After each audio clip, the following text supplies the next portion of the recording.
Selamat datang di channel Simar Imam. Sembari mendengarkan tinggalkan like dan komentarnya bosku. Jangan lupa pasang headset kalian. Siapkan kopi dan camilan. Lupakan pahitnya kehidupan. Mari kita dengarkan sambil rebahan. Penembak jitu terbaik. Bab 645. Lian menstabilkan tubuhnya, melihat ke atas, dan melihat seorang pria berpenampilan biasa berdiri di tempatnya sekarang, memegang pedang bulan purnama di tangannya. Ternyata dia adalah seorang pejuang. Pria itu mengangkat alisnya sedikit dan mendengus dengan nada menghina. Karena perlengkapan yang ada pada Lian, dia salah mengira bahwa Lian hanyalah seorang prajurit biasa. Dia tidak menyangka Lian bisa menghindari pukulan itu sekarang. Di saat yang sama, Lian tidak memiliki kejutan apapun. Kehadiran para pejuang di pulau itu adalah sesuatu yang sudah lama dia duga. Ang Li tidak membuang waktu untuk berbicara dengan pihak lain. Dia mengeluarkan Desert Eagle dan menarik pelatuk di alisnya. Alisnya memiliki tingkat kultivasi Ki tingkat kelima dan bergerak sangat cepat. Dia sudah berlari cepat di sekitar Lian hampir pada saat yang sama ketika Lian menarik pelatuknya. Panggilan. Bulan purnama berubah menjadi pisau, mengeluarkan suara siulan, dan menghantam Lian seperti bumerang. Untuk menghindari serangan pedang bulan purnama, Lian hanya bisa menjatuhkan dirinya ke tanah dan menghindarinya. Sebelum Lian bisa bangun, dia melihat sesosok tubuh berdiri di depannya, memegang pedang bulan purnama di tangannya. Dari awal hingga akhir, alis yang menyatu itu penuh dengan penghinaan terhadap Ang Li. Bukan hanya karena Lian menggunakan senjata dan peralatan termal, tetapi juga karena dia melihat Lian hanya memiliki tingkat budidaya Ki tingkat keempat. Membuat pihak lain meremehkannya adalah hal yang diinginkan Lian, jadi dia mencoba yang terbaik untuk bersikap seburuk mungkin. Alisnya mengangkat pisaunya dan menebas ke arah kepala Lian, berharap untuk mengakhiri pertempuran dengan satu pukulan. Pada saat ini, aliran cahaya melintas, dan Yi Mei merasakan sakit di pergelangan tangannya. Tangan yang memegang pedang bulan purnama menyimpang dari lintasannya, terbang beberapa meter dan jatuh ke tanah. Ekspresinya sedikit terkejut, dan sosoknya dengan satu alis buru-buru mundur ke belakang. Hah! Alisnya menghela nafas lagi, di mana Lian yang jatuh ke tanah. Lian tidak ingin membuang waktu pada alis yang satu, jadi dia menggunakan langkah halus untuk berada di belakang alis yang satu, mengikuti kilatan cahaya di tangannya, dan menebas ke arah leher alis yang satu dengan pedang. Engah. Darah muncrat, kepala alis menyatu ke tanah, matanya terbuka lebar, dan dia tidak tahu bagaimana dia mati di tangan orang lemah yang tidak sekuat dirinya. Setelah membunuh alis yang satu, Lian menyingkirkan pedang ringannya dan mengejar ke arah Rahel. Rahel dan orang kuat itu sama-sama menguasai Ki tingkat kelima, tetapi kekuatan mereka berbeda. Kekuatan fisik wanita pada dasarnya lebih rendah dibandingkan pria, dan ditambah dengan pelatihan kungfu yang ekstensif, mereka memiliki keunggulan dalam kekuatan. Terlebih lagi, Rahel dilukai oleh lawan begitu dia muncul. Pada saat ini, pertarungan benar-benar tidak menguntungkan, dan dia harus berjuang keras agar tidak mati di tangan lawan. Retakan. Rahel sengaja menggunakan kelemahannya dan ingin membunuh lawannya dengan satu pukulan, tapi Fang berhasil menembusnya dan memblokir serangan itu dengan sebuah pukulan. Dalam sekejap, Rahel merasa seluruh lengannya mati rasa dan dia tidak bisa mengangkatnya, jadi dia hanya bisa mundur lagi. Tapi pria kuat itu adalah orang pertama yang menghalangi jalan Rahel, dan tinjunya mengenai kepala Rahel seperti bola meriam. Ini sudah berakhir.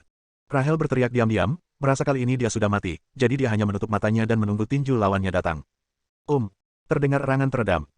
Ketika Rahel membuka matanya lagi, dia menemukan bahwa pria kuat yang telah lama bertarung dengannya memiliki pedang bergerak tertancap di tenggorokannya, dan gagang pedangnya ada di tangan seorang pria muda yang mengenakan gili hitam. Setelan. Setelah Lian bergegas, dia tidak langsung melompat keluar untuk bergabung dengan lingkaran pertempuran, tetapi mengintai secara umum mencari peluang, dan akhirnya membunuh orang kuat itu dengan pedang. Berdebar. Saat Lian mencabut pedang ringannya, pria kuat itu jatuh ke tanah. Apakah kamu baik-baik saja? Lian berbalik dan bertanya. Rahel merasa lemas. Dia baru saja berjalan menjauh dari gerbang neraka, dan dengan enggan menggelengkan kepalanya ke arah Lian dan berkata, tidak apa-apa. Beri kamu 3 menit, kita harus segera pergi dari sini. Perintah Lian. Rahel mengangguk, mengeluarkan ramuan dari tubuhnya, memasukkannya ke dalam mulutnya, dan duduk bersila untuk menyembuhkan luka-lukanya. Lian juga tidak diam, mencari tubuh kedua prajurit itu dan memanen banyak ramuan. Senapan penembak jitu tidak lagi dapat digunakan, jadi Lian hanya bisa mengambil senapan otomatis saja. 3 menit kemudian, kulit Rahel terlihat jauh lebih baik, dan luka yang dideritanya selama pertempuran dengan musuh telah sembuh sampai batas tertentu. Saat dia membuka matanya, dia melihat Lian berdiri di atas batu di sampingnya, berkata dengan penuh syukur, terima kasih sekarang. Lian menatap Rahel dan berkata, musuh datang, ayo pergi. Gelombang musuh datang ke sini mengejar tembakan. Lian mengubah strategi sebelumnya dan tidak melawan orang-orang ini secara langsung. Di lembah tengah pulau naga api. Kelima tanaman rumput naga api tampak lebih merah dari sebelumnya, dan akan segera berbunga dan berbuah. Hanya membutuhkan waktu setengah jam dari saat rumput naga mekar hingga berbuah. Setelah buah dipanen, buah naga harus dipetik dalam waktu 1 jam. Jika tidak, buah naga api akan cepat layu dan jatuh ke tanah, membentuk benih untuk menumbuhkan rumput naga api baru. Sudah ada aroma samar yang melayang di udara, yang membuat orang bersemangat. Yin Lao, Liu Pingping, dan Bri semuanya menatap kelima rumput naga api, ingin menyaksikan lahirnya keajaiban. Pada saat ini, Bri tiba-tiba mengangkat tangannya dan menyentuh telinganya, ekspresinya sedikit berubah, dan dia berjalan ke arah Liu Pingping dan berbisik. Ekspresi Liu Pingping juga sedikit berubah, dan dia melirik ke arah Tuan Yin yang berdiri di depan. Jika ada yang ingin kamu katakan, katakan saja. Jangan berbisik di sana. Liu Pingping mengangkat tangannya dan berkata, Tuan Yin, kedua murid Anda telah meninggal. Apa? Tuan Yin tiba-tiba berbalik dan berteriak. Liu Pingping merasakan niat membunuh mengalir ke wajahnya, tetapi dia masih berhasil menenangkan diri dan berkata, mayatnya berada di luar lembah, tolong buat keputusan. Bawa masuk. Perintah Yin Tua. 4 agen FBI yang mengenakan pelindung tubuh membawa kedua mayat tersebut ke dalam lembah. Setelah menurunkan mayat tersebut, keempatnya dengan cepat mundur keluar dari lembah. Tuan Yin memandangi mayat di tanah dan ekspresinya terus berubah, dan aura pembunuhnya tiba-tiba meningkat, tetapi dia tidak mengatakan apa-apa. Setelah mengamati mayat itu, Liu Pingping berkata, Tuan Yin, tidak terlalu banyak bekas luka di tubuh muridnya. Mereka semua terbunuh dengan satu pukulan. Seharusnya itu adalah musuh di Zenki tingkat 6. Tuan Yin mendengus dingin dan bertanya, Anda juga berada pada energi sejati tingkat ke-6. Apakah Anda pikir Anda dapat membunuh mereka berdua dengan mudah? Liu Pingping menundukkan kepalanya dan tidak berkata apa-apa, tetapi dalam hatinya dia tahu bahwa tidak mudah membunuh dua orang dengan satu pukulan. Sepertinya Wu Zong telah mengirim master yang lebih kuat ke sini, bisik Tuan Yin. Liu Pingping mengambil kesempatan itu untuk bertanya, Tuan Yin, apakah Anda ingin keluar dan membunuh mereka? Tuan Yin menggelengkan kepalanya dan berkata, target mereka adalah rumput naga api, dan mereka pasti akan datang ke sini. Mari kita tunggu sampai saat itu untuk membunuh mereka guna membalaskan dendam murid-murid saya. Sekarang, tugas kita adalah rumput naga api dan buah naga api, jangan sampai jatuh ke tangan Wu Zong. Liu Pingping sedikit mengernyit, dia tidak menyangka Tuan Yin begitu tenang, dan dia tidak keluar bahkan jika murid kesayangannya terbunuh. Bab 646. Lian sedang berbaring di balik batu, menggunakan teleskop untuk mengamati situasi di sisi lain, dan suara Rahel terdengar di telinganya. Itu tidak mungkin salah. Dengan banyaknya orang yang menjaga bagian luar lembah, rumput naga api pasti ada di dalam. Ya, Lian juga percaya bahwa rumput naga api ada di dalam lembah, namun dijaga ketat di luar dan lembah tersebut dikelilingi oleh air sehingga tidak mungkin untuk masuk. Lian meletakkan teleskopnya, menoleh ke arah Rahel dan berkata, masalahnya sekarang adalah bagaimana kita bisa masuk. Jika terlambat, mereka akan memusnahkan semua rumput naga api. Alis Rahel sedikit menegang, dan ekspresinya menjadi berat. Jika 1 lawan 1, dia tidak akan takut dengan tentara di luar lembah. Namun setelah mengalami pertempuran sebelumnya, Rahel jelas takut dengan senjata termal yang ada di tangan para prajurit. Setelah berpikir sejenak, Rahel mengangkat kepalanya dan bertanya, apakah kamu punya ide? Lian mengangguk dan berkata, tetapi kamu harus mendengarkan aku. Katakan padaku solusimu dulu. Rahel tidak langsung setuju. Ang Li menyerahkan teropong itu kepada Rahel dan berkata, lihat ke arah jam 10. Ada sebidang tanah datar sekitar 200 meter dari pintu masuk lembah, dengan 5 helikopter bersenjata diparkir di atasnya.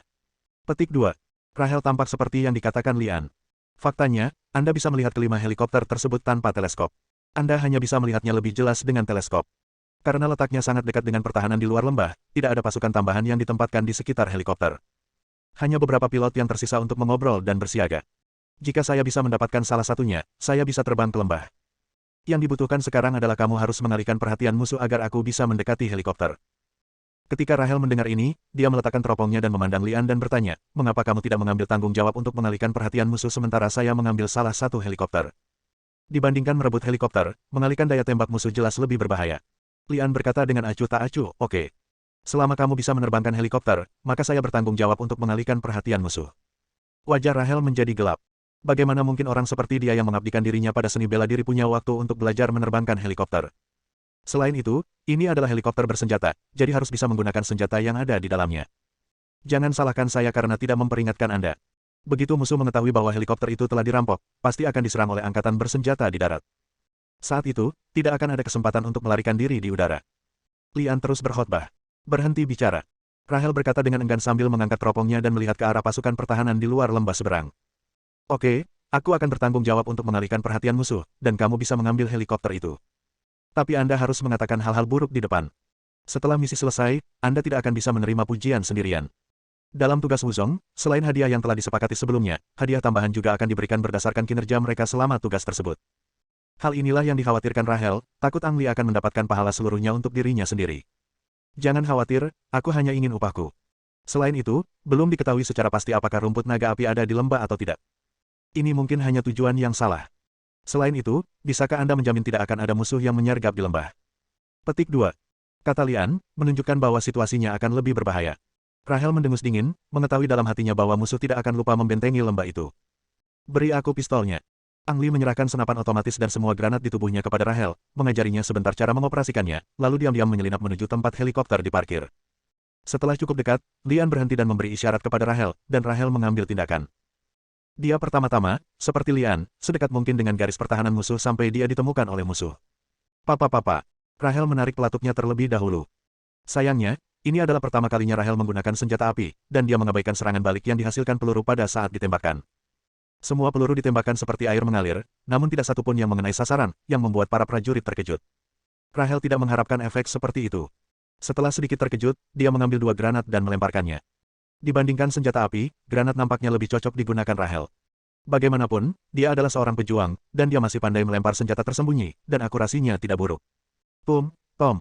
Setelah granat meledak, sedikitnya 5 tentara terluka, dan 1 di antaranya langsung tewas. Tidak perlu berteriak apapun, Rahel berbalik dan lari. Dengan ratusan tentara dan banyaknya senjata berat, mungkinkah jika tidak melarikan diri harus menunggu kematian? Para prajurit akhirnya sadar, dan satu demi satu mereka mengambil senjata dan menembak ke arah Rahel. Rahel tidak berlari terlalu jauh sebelum dia bersembunyi di balik batu besar. Mendengarkan suara peluru yang mengenai bagian belakang batu, dia merasa sedikit gugup. Ditembak mati muncul di benaknya. Perhatian semua orang tertuju pada Rahel, dan tidak ada yang memperhatikan bahwa bayangan hitam keluar dari arah lain dan bergegas menuju helikopter dengan kecepatan yang mengkhawatirkan. Ketika beberapa pilot mendengar suara tembakan, mereka masing-masing mengeluarkan senjatanya dan bersembunyi di belakang helikopter untuk mengamati situasi. Tidak ada yang memperhatikan Lian bergegas dari belakang mereka. Wus. 30 meter dari pilot, Ang Li telah melemparkan pisau terbangnya, dan semua pilot yang tidak curiga mengenai titik vital mereka dan meninggal. Menyingkirkan pisau terbangnya, Ang Li melompat ke salah satu helikopter. Berdengung. Baling-balingnya berputar, namun suaranya sebagian besar tertutupi oleh suara tembakan yang tidak jauh dari situ. Saat suara baling-baling berputar lebih cepat, helikopter perlahan-lahan naik ke udara. Pada saat ini, Lian juga mengendalikan sistem senjata di helikopter untuk melancarkan serangan terhadap angkatan bersenjata darat. Suara mendesing. Pertama, 2 roket menghantam daerah terpadat seperti naga api, dan kemudian senapan mesin berat meraung, membentuk gelombang pembantaian terhadap musuh. Nyatanya, Ang Li tidak membuang banyak waktu untuk menghadapi musuh di luar lembah. Apa yang dia lakukan hanyalah membantu Rahel mengurangi tekanan dan pada saat yang sama mencegah angkatan bersenjata darat menyerangnya. Setelah gelombang serangan, helikopter dengan cepat diangkat dan terbang dari atas lembah menuju lembah. Di lembah, aroma yang berasal dari rumput naga api bahkan lebih kuat. Salah satu rumput naga api memimpin dalam mekarnya bunga halus di lehernya, dan 4 tanaman rumput naga api lainnya mengikuti dari belakang, masing-masing bersaing untuk mekar merah menyala. Bunga terlebih dahulu. Melihat kelopak bunganya layu, buah naga api hendak berbuah, namun tiba-tiba terdengar suara tembakan dari luar lembah. Yin Lao, Liu Pingping, dan Bu Li melihat ke belakang secara bersamaan. Sebelum mereka bertiga sampai pada kesimpulan apapun, mereka mendengar suara gemuruh di atas dan sebuah helikopter terbang dari atas lembah. Lindungi rumput naga api, teriak Yin Tua. Babak 647. Rumput naga api. Lian melihat 5 rerumputan merah menyala di lembah dari udara, dan diam-diam bersemangat. Pada saat yang sama, dia juga melihat Liu Pingping dan yang lainnya berdiri di dekat rumput naga api. Bah. Tembakan terdengar, dan peluru senapan mesin menghantam ketiga orang di lembah itu seperti banjir. Karena takut melukai rumput naga api, serangan Lian sangat bias. Tidak menimbulkan kerugian apapun pada ketiga orang tersebut, melainkan hanya mengintimidasi ketiga orang tersebut dan berusaha mengusir mereka. Melihat peluru datang, bahkan ahli bela diri Yin Lao pun terkejut dan melompat ke samping untuk menghindarinya. Belum lagi Liu Pingping dan Bri, mereka semua lari dari peluru. Terutama Bri, dia tidak mengira pelindung tubuh yang dia kenakan bisa menghentikan peluru senapan mesin, dan dia hampir lari keluar lembah dalam satu tarikan napas. Itu keterlaluan. Penatua Yin menghindar dengan cepat dan menemukan sebuah batu seukuran wastafel. Suara mendesing. Batu itu menghantam Lian seperti bola meriam. Jarak antara kedua pihak terlalu dekat, dan Lian tidak memiliki pertahanan. Ketika dia mencoba menghindarinya, semuanya sudah terlambat dan dia tertabrak di bagian ekor pesawat. Kemudian, helikopter itu berputar di udara seperti gasing dan jatuh ke tanah. Lian berusaha sekuat tenaga untuk mengendalikan helikopter menjauh dari lokasi rumput naga api, dan melompat keluar pada saat helikopter juga bertabrakan dengan tanah. Bum. Helikopter itu mendarat lebih dulu, lalu meledak. Angin kencang bertiup, dan 5 rumput naga api bergoyang tertiup angin. Semua orang menghirup rumput naga api di dada mereka, takut rumput naga api akan hancur oleh ledakan. Begitu Lian melompat keluar dari pesawat, dia menggunakan rohnya untuk melarikan diri dengan ringan, tetapi punggungnya masih terkena beberapa pecahan puing. Untungnya, rompi tersebut memiliki fungsi anti peluru yang baik, jadi saya tidak mengalami banyak kerusakan, hanya sedikit kesakitan. Lian didorong ke tanah oleh gelombang udara. Dia menunggu sampai kekuatan ledakan menghilang sebelum dia bangkit dari tanah dan melihat sesosok tubuh menyerangnya. Ahli seni bela diri. Nafas Lian tercekat di tenggorokannya, dan dia mengenali orang lain sebagai orang tua yang baru saja menabrak pesawat dengan batu. Sebenarnya ada seorang ahli seni bela diri di sini, sesuatu yang tidak pernah diharapkan oleh Lian. Jika dia tahu ini masalahnya, Lian tidak akan pernah memasuki lembah. Adapun rumput naga api, apa bedanya dengan kehidupan? Tidak ada gunanya menyesal, jadi Lian lari. Sayangnya, kesenjangan kekuatan antara kedua belah pihak terlalu besar. Tidak peduli seberapa cepat para pejuang di alam energi sejati, mereka masih jauh lebih cepat dibandingkan mereka yang berada di alam seni bela diri. Dalam sekejap mata, Tuan Yin menyusul Lian dan berteriak, pergilah ke neraka. Terdengar suara, bang. Lian hanya merasakan palu menghantam jantungnya, dan dia mengikuti yang lain dan jatuh ke depan dengan kecepatan lebih cepat. Engah. Seteguk darah muncrat dari mulut Lian, dan dia merasa organ dalamnya telah bergeser. Master seni bela diri sungguh kuat. Lian menghela nafas secara diam-diam, bertahan dengan rompi logam itu. Rompi ini tidak hanya memiliki efek anti peluru, tetapi juga memiliki kekuatan pertahanan yang sangat baik, memblokir sebagian besar serangan Yin Lao. Kalau tidak, telapak tangan tadi sudah cukup untuk membunuh Lian. Bayangkan betapa mudahnya bagi seorang buta kulit hitam yang juga seorang seniman bela diri untuk membunuh seorang jenderal. Lian tahu di dalam hatinya bahwa dia tidak akan pernah bisa mengalahkan Tuan Yin, jadi dia hanya berbaring di tanah dan berpura-pura mati. Jika Tuan Yin menyerah begitu saja dan pergi, lupakan saja. Jika dia terus mengejarnya, Lian tidak punya pilihan selain melawan. Ketika Tuan Yin melihat Lian terbaring tak bergerak, dia mengira akan dipukuli sampai mati olehnya, tapi dia berjalan menuju Lian entah dari mana dan berdiri di belakangnya, siap untuk memberinya pukulan lagi. Telapak tangan ini diarahkan ke kepala Lian. Jika dia dipukul, Lian tidak akan selamat meski dia memiliki 9 nyawa. Lian menjadi tegang, mengutuk secara diam-diam, dan mengambil langkah pertama untuk mencabut pedang ringan dan menebasnya, berpikir bahwa meskipun dia tidak dapat membunuh lelaki tua itu dengan satu pedang, dia masih harus melumpuhkan salah satu tangannya. Bagaimanapun, Tuan Yin adalah ahli seni bela diri. Dia merasakan bahayanya segera setelah dia menepuk telapak tangannya dan buru-buru menariknya kembali. Sutra. Cahayanya menyala, dan hanya ujung pedangnya yang menggigit telapak tangan lawan, meninggalkan bekas darah yang cukup dalam hingga tulangnya terlihat. Wajah Tuan Yin terus berubah, dan dia mundur beberapa meter. Dia menatap Lian dengan marah dan berteriak keras, oke, ternyata kamulah yang membunuh kedua muridku tercinta. Magang, kedua prajurit itu. Lian dengan cepat memikirkan dua prajurit yang dia temui di pulau itu, dan mereka semua dibunuh olehnya. Siapa sangka kedua orang itu akan menjadi murid lelaki tua di depan mereka.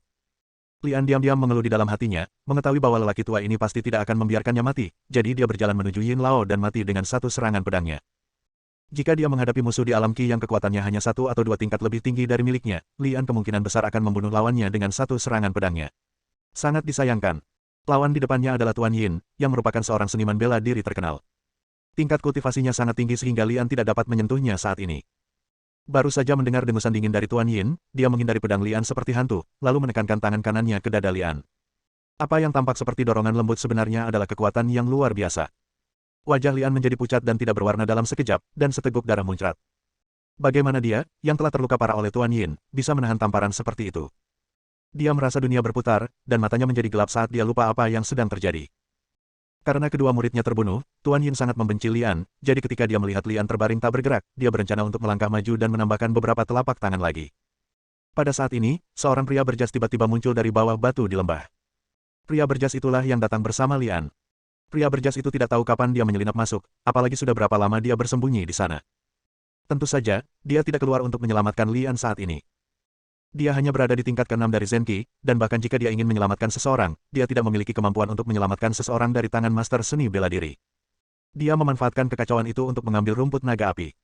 Saya melihat pria berjas berlari ke rumput naga api terdekat seperti bayangan bergerak, mengulurkan tangan dan mencabut akarnya, lalu berbalik dan lari. Kelima rerumputan naga api semuanya ada di lembah, namun posisinya berbeda.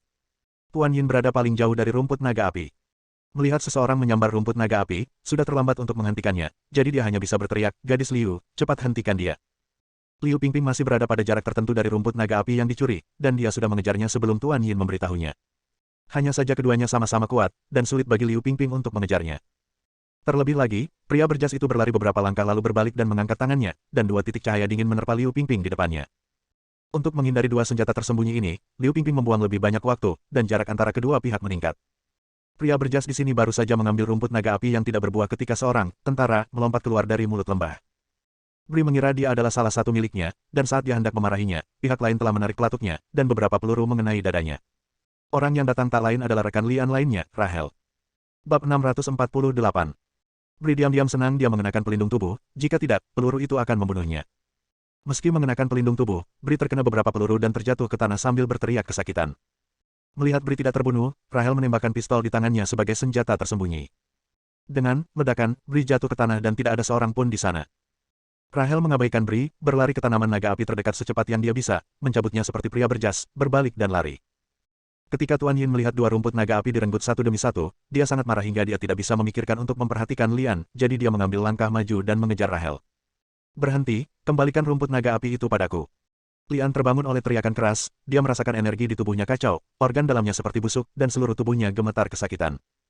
Tak berani ragu, Lian mengeluarkan pil penyembuh dan melemparkannya ke mulutnya sambil duduk bersila dan melakukan latihan untuk menyembuhkan luka-lukanya. Saya harus mengatakan bahwa ramuan penyembuhan ini ajaib dan bernilai jutaan dolar. Saat pil penyembuh masuk ke dalam mulut, berubah menjadi rasa sejuk yang memadamkan rasa sakit yang membakar di tubuh.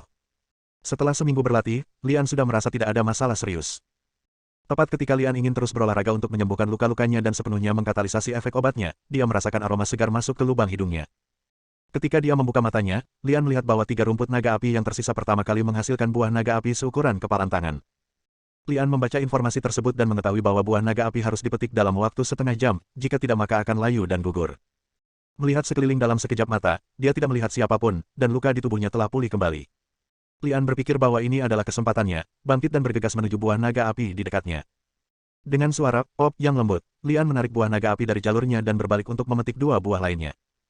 Setelah mendapatkan ketiga buah naga api, Lian tidak berani berlama-lama dan berlari menuju mulut lembah, berencana pergi dari sini dulu. Tanpa diduga, sebelum berlari beberapa langkah, ia melihat sesosok tubuh berlari masuk dari luar lembah. Ini orang tua ini lagi. Lian berhenti sejenak. Melihat rumput naga api di tangannya dan darah di tubuhnya, dia tahu bahwa Rahel sudah mati. Setelah Tuan Yin membunuh Rahel dan mendapatkan rumput naga api, dia tiba-tiba berpikir bahwa 3 tanaman rumput naga api yang tersisa akan berbuah. Dia buru-buru berlari kembali, tetapi tiba-tiba menabrak Lian. Kamu belum mati. Tuan Yin terkejut pada awalnya, kemudian melihat buah naga api di tangan Lian dan berteriak. Kembalikan buah naga api itu. Ini sudah berakhir. Lian tahu bahwa dia jelas bukan tandingan orang tua ini, dan berpikir bahwa kematiannya tidak akan sia-sia, dia segera memasukkan salah satu buah naga api ke mulutnya. Lian menelan buah naga api sebesar kepalan tangannya dalam 2 suap. Ketika Tuan Yin melihat Lian telah menelan buah naga api, dia sangat marah hingga menjadi sangat marah. Nak, aku akan memotongmu menjadi beberapa bagian. Lian memutar matanya ke arah Tuan Yin, berbalik dan lari. Tanpa henti, dia membawa 2 buah naga api lainnya ke mulutnya dan menelannya satu demi satu. Ketika Tuan Yin melihat ini, dia hampir kehabisan nafas. Dia mempercepat langkahnya dan terus mengejar Lian, mengira buah naga api itu belum dicerna, jadi dia masih bisa mengeluarkannya jika dia mengeluarkan isi perutnya. Lian menelan 3 buah naga api berturut-turut. Awalnya dia tidak merasakan ada yang salah, tapi setelah berlari 20 atau 30 meter, dia merasa seperti ada api yang berkobar di perutnya. Api dengan cepat menjalar ke setiap sudut tubuh, seolah membakar seluruh tulang menjadi abu. Buah naga api mempunyai khasiat meningkatkan budidaya seseorang, namun belum pernah ada yang memakannya secara langsung seperti Lian. Mereka selalu meminumnya setelah dipadukan dengan ramuan lain untuk membuat ramuan. Terlebih lagi, Lian masih memakan 3 buah naga api sekaligus, dan khasiat obatnya menjadi 2 kali lipat. Karena efeknya terlalu kuat dan energi serta darah memenuhi otaknya, Lian merasa pusing dan jatuh ke tanah. Kebetulan Tuan Yin mengejarnya saat ini dan melihat tubuh Lian semerah bara api. Dia tahu bahwa buah naga api telah dicerna dan menjadi semakin marah. Wah, kamu pantas mati di sini. Tuan Yin berteriak dengan keras dan meninju bagian belakang jantung Lian. Terdengar suara, bang. Tuan Yin merasa seperti baru saja dipukul dengan sepotong besi kasar. Tinjunya sedikit mati rasa karena guncangan, dan dia mundur beberapa langkah karena kekuatan guncangan tersebut. Tanpa pukulan ini, Lian pasti akan mati terbakar karena melakukannya secara berlebihan. Kebetulan pukulan Tuan Yin membantu Lian membuka otot dan persendian di tubuhnya. Terdengar suara seperti kacang pecah dari tubuh Lian, dan kulitnya mengembang dengan cepat seperti balon. Apakah kamu akan meledakkan dirimu sendiri? Tuan Yin salah mengira bahwa Lian memiliki terlalu banyak zenki setelah mengambil buah naga api, yang tidak dapat dicerna dan akan meledak seperti bom. Dia terkejut dan mundur agak jauh. Dia tidak tahu bahwa Lian baru saja menerobos belenggu dan tiba-tiba dipromosikan dari energi sejati tingkat keempat ke energi sejati tingkat kelima. Seiring dengan peningkatan budidayanya, kesadaran Lian juga pulih, namun hanya 1/10 dari khasiat buah naga api di tubuhnya yang dikonsumsi. Saat obatnya bekerja dengan cepat, Lian merasa tidak enak badan lagi. Tidak ada yang memperhatikan bahwa cincin naga hitam, yang disembunyikan erat oleh Lian, tiba-tiba memancarkan cahaya merah di matanya. Cincin naga hitam diberikan oleh ayah Lian. Adapun asal-muasal cincin naga hitam ini, bahkan Li Jie sendiri tidak mengetahuinya. Saat mata cincin naga hitam bersinar merah, Lian merasa seperti nektar jatuh dari langit, dan rasa terbakar di tubuhnya menghilang. Nafas naga Dava bergerak dengan sendirinya, berputar-putar di dalam tubuh, terus-menerus menggerogoti efek pengobatan dari buah naga. Papa. Suara seperti kacang goreng keluar dari tubuh Lian lagi, dan dia sekali lagi menerobos belenggu dan mencapai energi sejati tingkat ke-6. Pada saat ini, ketidaknyamanan Lian menghilang, dan dia samar-samar menyadari bahwa naga api muncul di dantiannya, melayang di sana tanpa jelas. Kecepatan teknik nafas naga semakin cepat, terus menggerogoti sisa kekuatan obat dari buah naga api. Lian hanya merasakan tulangnya membengkak, seolah akan terjadi ledakan lagi. Apakah Anda ingin menerobos 3 lantai berturut-turut? Lian diam-diam senang, menantikan terobosan lain. Siapa tahu, rasa bengkak itu hilang dalam sekejap, dan terjebak di kemacetan naik dari lantai 6 ke lantai 7. Ternyata semua khasiat obat dari buah naga api telah tercerna. Hal ini membuat Lian diam-diam menyesal. Jika dia bisa menembus ki tingkat ketujuh, dia akan memiliki peluang lebih besar untuk menang melawan Tuan Yin. Salah. Ketika Tuan Yin melihat kulit Lian yang bengkak telah surut, dan tubuhnya tidak lagi semerah sebelumnya, tetapi seputih es, diam-diam dia mengatakan sesuatu yang buruk dan memukul Lian dengan telapak tangannya. Lian telah menyadari niat Tuan Yin. Dengan berpikir, rompi yang terbuat dari logam aktif menyebar ke dekat kulitnya, membungkus tangan kiri dan lengan kiri Lian. Bang! Lian meninju dan bertabrakan dengan telapak tangan Tuan Yin. Bersambung,